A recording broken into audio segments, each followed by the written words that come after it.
let's talk about why my mom had to lay down on the couch.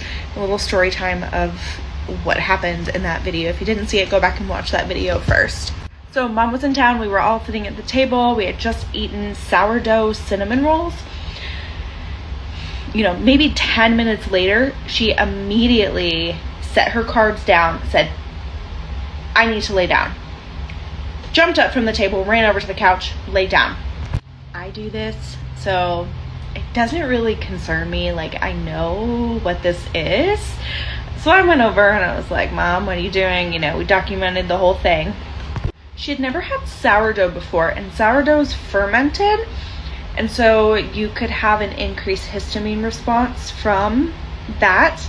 And so I gave her a famotidine or a Pepcid in the event that it was the histamine that was bothering her more than like maybe a large cinnamon roll itself. But it wasn't like an overly large meal, so my initial reaction was that it was more likely due to a histamine response very quickly.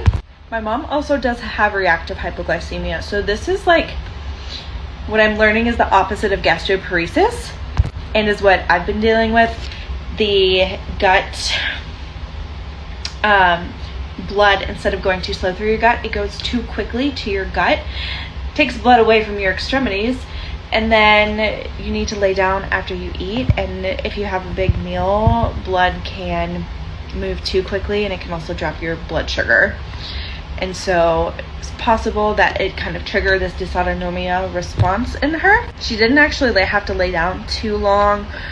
She went and I said, you need your electrolytes. She said, I have some on the table. She had a little Powerade or Gatorade, and I gave her that. But if you look at, if you're supplementing electrolytes, I think it's helpful to know how much you're taking. And it probably had like 200 milligrams of sodium in it and like 0 potassium. So I gave her a Redmond Relight where she got 800 milligrams of sodium and like 300 milligrams of potassium. So she had her famotidine / Pepcid, her electrolytes. And sometimes too, when all the blood's going to your gut so quickly, you can get a drop in blood pressure after you eat. And so that's also where the electrolytes and like extreme hydration come in to increase her blood volume so that she's not in low blood pressure and then dropping even lower after she eats. Keep her a little bit more balanced. Let me know what questions you have. All this stuff I got too, so kind of teaching her about it, and I will send this video to her so she gets her answers. But yeah, let me know what you think, and if you do it too.